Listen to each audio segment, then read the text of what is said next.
I'm going to show you how to find the quartiles for discrete and continuous data and how to use interpolation when estimating for continuous data. The number of likes for 20 of a user's videos selected randomly are ordered and shown below.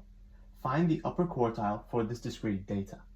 So these are the rules for finding quartiles when you're dealing with discrete data. For the lower and upper quartiles, you do 1/4 of the number of values there are, or 3/4 of the number of values. If it's an integer, the value point will be halfway between this and the data point above. If it's not an integer, then you need to round up to the next data point. To find the median, you do n+1 divided by 2, and the value you get will be the value you're looking for. So, to find the upper quartile, which is Q3, that is going to be 3/4 of n, which is 20, and that gives us 15. Now we look at our rules.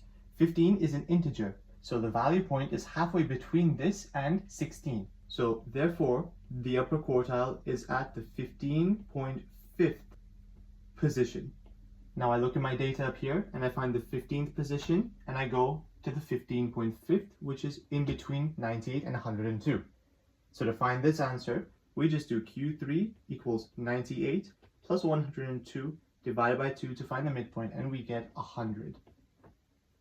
Part B. The length of time to the nearest minute spent watching a user's lives by a group of followers are shown in the table. Find an estimate for the upper quartile of this grouped continuous data. So these are your rules for grouped continuous data to find the quartiles. They are all just the quarter, the half, or the 3/4 positions. So the upper quartile will be the 3/4 of how many values are there? 2 plus 25 plus 30 plus 13. There are 70 values. So the upper quartile is going to be at the 52.5th value. I don't have to make any adjustments here. So now, because I'm making an estimate, I need to use interpolation. And when we're using that, I'm assuming that all of the values are evenly distributed within each class. So if I'm looking for the 52.5th position, that is going to be in this class if we accumulate these frequencies. So it's in the 101 to 110 class.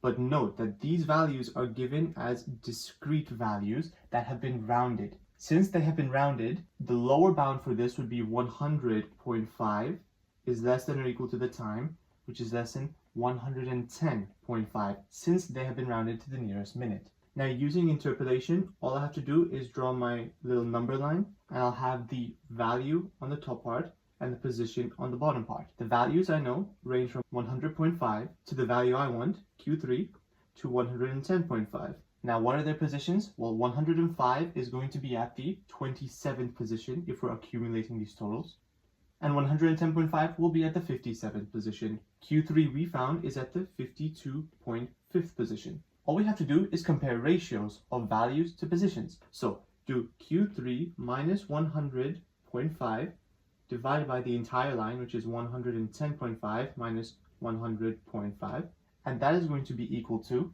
52.5 minus 27. Remember the corresponding values on the other side, divided by 57 minus 27. Now if we put this into our calculator and rearrange, we get that Q3 is therefore going to be equal to 109, and that is our upper quartile. So this is how you find your quartiles for discrete and continuous data, and that's it.